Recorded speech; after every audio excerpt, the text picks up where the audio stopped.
من يقتل في سبيل الله اموات، جو اس راہ حق میں جان دیتے ہیں بل احیاء، وہ زندہ ہیں، ہم یہاں اس کے لیے جمع ہیں، وہ وہاں دریاؤں میں تیر رہا ہے۔ تو یہ تو بڑی عالی شان بات ہے۔ وہ ماں خوش قسمت ہے جس کا بیٹا شہید ہے، وہ باپ خوش قسمت ہے، وہ بیوی خوش قسمت ہے، لیکن جو اللہ نے ان کو موت عطا فرمائی یہ ان کے لیے بہت بڑا اعزاز ہے اور بہت بڑی ان کے لیے سعادت ہے۔ شہید کی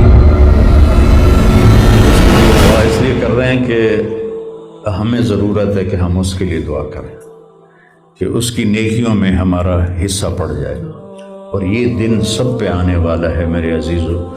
محشر جب قائم ہوگا تو سب سے پہلے قاتل اور مقتول کا فیصلہ ہوگا، عدالت ہوگی۔ مقتول اس کا خون جہاں اس کو زخم لگا ہوگا وہاں سے خون بہ رہا ہوگا ایسے، اور اس نے قاتل کو یہاں سے پکڑا ہوگا، یہاں سے گردان کو پکڑا ہوگا، اور چھوٹا دیکھ رہے گا یا اللہ صلی اللہ علیہ وسلم کا فرمان بھی محفوظ ہے، آپ کی اداؤں کے ساتھ محفوظ ہے۔ ایک آپ کو مثال دیتا ہوں، اگر ہمارے نبی پاک صلی اللہ تعالی علیہ وسلم کے چلنے کا انداز کیا تھا، اگر ہمیں یہ معلوم نہ ہوتا تو کیا فرق تھا؟ کوئی جنت جہنم کا مسئلہ تو نہیں ہے نا، لیکن میں قربان جاؤں ان صحابہ پر اور ان کے شاگردوں پر، ان کے اگلے شاگردوں پر، یہاں تک کہ جنہوں نے میرے نبی کی چال بھی ہم تک پہنچائی۔ میں آپ کو ترجمہ بتا دیتا ہوں۔ یمشی تکفیا ویقارب الخطا، آپ تھوڑا کندھے جھکا کے چلتے تھے اور پاؤں چھوٹے رکھتے تھے، کھلا پاؤں نہیں، ایسے نہیں، قریب، پاؤں چھوٹا، کندھے جھکے، گردن آگے تھوڑی، اور چال میں تیزی، اتنی تیزی تھی کہ صحابہ کو ساتھ دوڑنا پڑتا تھا۔ آپ عام چونکہ آپ کے نیچے زمین سکڑتی تھی تو آپ ایسے چلتے تھے اور وہ پیچھے بھاگتے تھے۔ آپ کے دیکھنے کا ہمیں انداز معلوم نہ ہو تو کیا فرق ہے، لیکن میں قربان جاؤں جو کہہ رہے ہیں جل و نظر الملاحظ، اب یوں دیکھتے تھے، ایسے نہیں دیکھتے تھے حیا کی وجہ سے۔ کبھی کبھی ایسے ہوتا تو پھر ایسی تجلیات اور آنکھوں سے نور نکلتا کہ سارے صحابہ یوں ہو جاتے۔ صرف دو آدمی آپ کو دیکھ سکتے تھے، صرف دو، ایک ابو بکر اور ایک عمر، بس۔ یضحکان الیہ ویضحک الیہما، دونوں آپ کو دیکھ کے مسکراتے اور آپ ان کو دیکھ کے مسکراتے، باقی کوئی آپ کو آنکھوں میں آنکھیں ڈال کے دیکھ نہیں سکتا تھا کہ آپ کی نظر شرم و حیا کیسے۔ کوئی آپ کو ادھر سے بلاتا، مفتی حامد صاحب مجھے کہیں مولوی صاحب تو میں اتنا ہی کروں گا، تو میرے بول بھی نہیں، مولانا ارشاد صاحب کہیں جناب مولانا صاحب، اتنی میری طاقت ہے۔ لیکن جب میرے نبی کو دائیں سے کوئی بلاتا تھا یا رسول اللہ، تو اب یوں نہیں کرتے، اب یوں کرتے، پورا مڑتے تھے اس کی طرف، پورا سینہ سے سینہ ملاتے تھے۔ ادھر سے کسی نے کہا یا رسول اللہ، تو اب یوں نہیں کرتے، اب یوں کرتے، پورا۔ میں قربان جاؤں، اس موبائل نے کتنی بد اخلاقی پھیلائی ہے کہ ایک آدمی بات کر رہا وہ موبائل دے رہا۔ خاص طور پر والدین سے کہہ رہا ہوں، اب چھوٹا بچہ آئے اور اسے تم نے توجہ نہ دی، یہ گھروں میں 99.9% بلکہ 100% ہو رہا ہے، فون پہ لگے ہوئے، چھوٹا معصوم بچہ ماں سے بات کر وہ فون پہ لگی، ہاں ہاں بولتیاں نا، سن دی پئیاں بھوک نہیں۔ آپ نے ذبح کر دیا۔ عربی کا لفظ ہے توجہ فرمائیں، یہ لفظ عربی کا توجہ فرمائیں کا مطلب ہے یہ توجہ کی تا ہٹاؤ تو نیچے اس سے وجہ نکلتا ہے، وجہ چہرے کو کہتے ہیں۔ توجہ فرمائیں کا مطلب ہے بوتھا شریف میرے الفا، میری طرف چہرہ کر کے بات کر۔ میرے نبی جب کسی سے بات کرتے تھے سینہ بھی اس کو دیتے تھے، چہرہ بھی اس کو دیتے تھے۔ جب آپ غمگین ہوتے تھے کیا کرتے تھے؟ داڑھی پکڑ کے یوں بیٹھ جاتے، یہاں ٹیک، اس کو نہیں، اور یوں پکڑ۔ تھوڑی دیر کے بعد سر پہ ہاتھ پھیرتے اور پھر یوں فرماتے، یہ میرے نبی کے غم کی نشانی ہے۔ اب کسی دکھ میں، کسی غم میں، سبحان اللہ۔ جب آپ کسی کو بلاتے تھے تو ایسے نہیں کرتے تھے، ایسے کرتے تھے، پورے ہاتھ کے اشارے سے، ایسے انگلی اٹھانا عیب ہے، یوں کرتے تھے۔ جب آپ محفل میں بیٹھتے تھے تو چوکڑی مار کے بیٹھتے تھے۔ اب تحیات صرف نماز میں آپ کی ہے، باقی آپ چوکڑی مار کے بیٹھتے تھے، اور پوری محفل میں ٹانگ نہیں پھیلاتے تھے، چاہے کتنی لمبی مجلس ہو جائے ٹانگ نہیں پھیلاتے تھے کبھی۔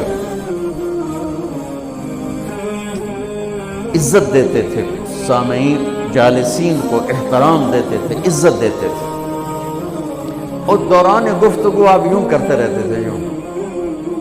یہ آپ کی بے ساختہ حرکت تھی، یہ ہتھیلی، یہ انگوٹھا، یہ۔ ہر آدمی میں نا کوئی اس کی جسم کی غیر ارادی حرکت ہوتی ہے۔ جیسے میں اپنے انگوٹھے کو یوں کرتا رہتا ہوں، یہ میری بچپن کی عادت ہے، مجھے پتہ بھی نہیں ہوتا میں انگوٹھا ایسے کر رہا ہوتا ہوں۔ تو میرے نبی کی بغیر ارادے کے ہاتھوں کی حرکت تھی، آپ دوران گفتگو یوں فرمائے گا۔ آپ کو اوپر کر کے دکھا رہا ہوں، ورنہ آپ یہاں ہاتھ ہوتے تھے اور آپ یوں فرماتے رہتے۔ واہ کیا صحابت ہے، کہ ہر شے ہم تک پہنچا۔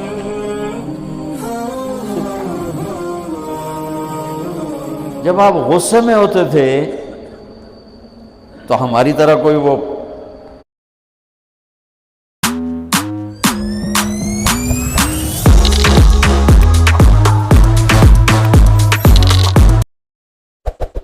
اظہار تو ہوتا نہیں تھا، پھٹ پڑے وہ بھی نہیں ہے، ڈانٹ ڈپٹ وہ بھی نہیں ہے، اس کو برداشت کیا ہے، اس کا رد عمل آیا ہے چہرے پر۔ کیا؟ یہاں ایک رگ تھی جو غصے میں ابھر آتی تھی، وہ ایسے ایسے ایسے ایسے ایسے کرتے، بینہما عرق یدرہ الغضب، تو اس سے اندازہ ہوتا تھا غصے میں کسی پر اظہار ناراضگی ہے تو ہم تو لان تان کرتے ہیں۔ آپ کیا کرتے تھے؟ ادھر سے ابو ہریرہ آ رہے ہیں، آپ ان پہ ناراض ہیں اور ان کو بتانا بھی چاہتے ہیں، اور یہ ناراضگی ان کی کسی تربیتی پہلو کی وجہ سے ہے۔ من تصر لنفسہ لا یغضب لنفسہ ومن تصر لہا، ساری زندگی اپنی وجہ سے نہ کسی پہ ناراض ہوئے نہ کسی کی ڈانٹ ڈپٹ کی۔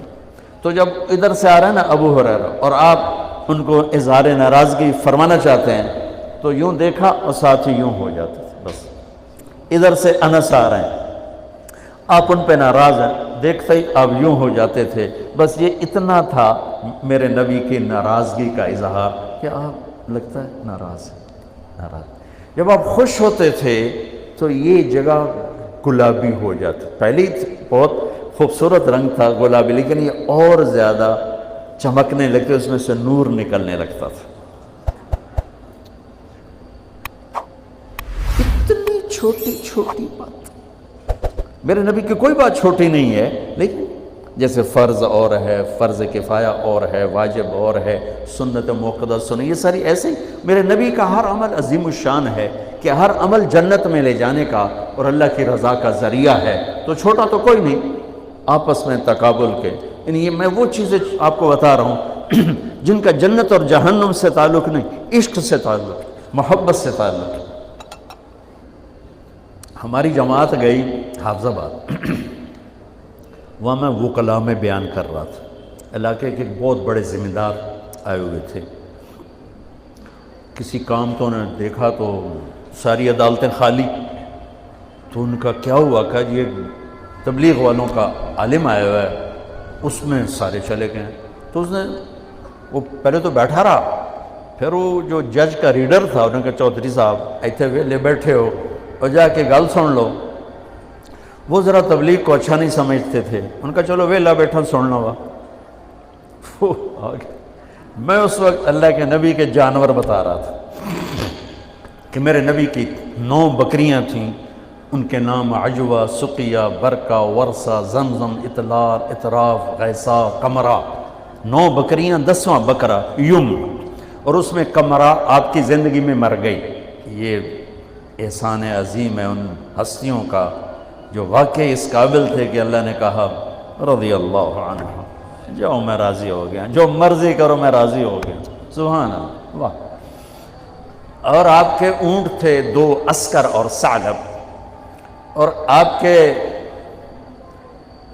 خچر تھے عفیر اور دلدر اور فضہ، اور آپ کے پاس گدھے تھے 2 عفیر اور یعفور، اور آپ کی اونٹنیاں تھیں عزبہ، جدعا، شہبہ، قصوہ، اور آپ کے گھوڑے تھے لزاز، طراز، لحیف، سجل، سکب، سبحہ، ورد، یعصوب، یعبوب، یہ آپ کے گھوڑوں کے نام۔ ایک گھوڑے کا نام تھا ورد، کیوں تھا؟ جیسے گلاب کا پھول نمایاں نظر آتا ہے، وہ گھوڑا ایسا حسین تھا کہ گھوڑوں میں نمایاں نظر آتا تھا۔ سبحہ، ایک گھوڑے کا نام تھا سبحہ، سبحہ تیرنے کو کہتے ہیں، ان لک فی النہار سبحا طویلا۔ اس گھوڑے کا نام سبحہ کیوں تھا؟ جب وہ دوڑتا تھا تو لگتا تھا جیسے پانی تیرتا جا رہا۔ خیر میں پھر لمبا چلا گیا۔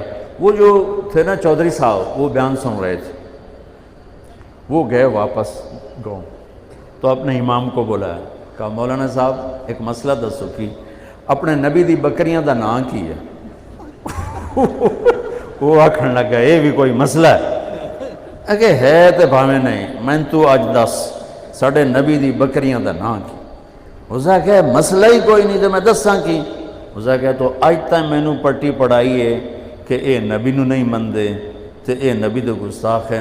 میں ہونے انہاں دے مولوی دی تقریر سنی ہے، او تا نبی دی بکریاں نو مندیں تو آنا نبی نو نہیں مندے۔ ہون تو جماعتاں نو رو کے میں تنو کھلے پھرے سا۔ پھر وہ ہماری جماعت پوری کو لے گیا اپنے گاؤں میں، 15-20 ہزار آدمی اکٹھا کیا، میرا بیان کروایا ہوا، کھانا ہوا۔ تو میں قربان جاؤں، آپ اسی سلسلے کی کڑی چل رہے جنہوں نے نبی کے علم کو لیا، آگے دیا،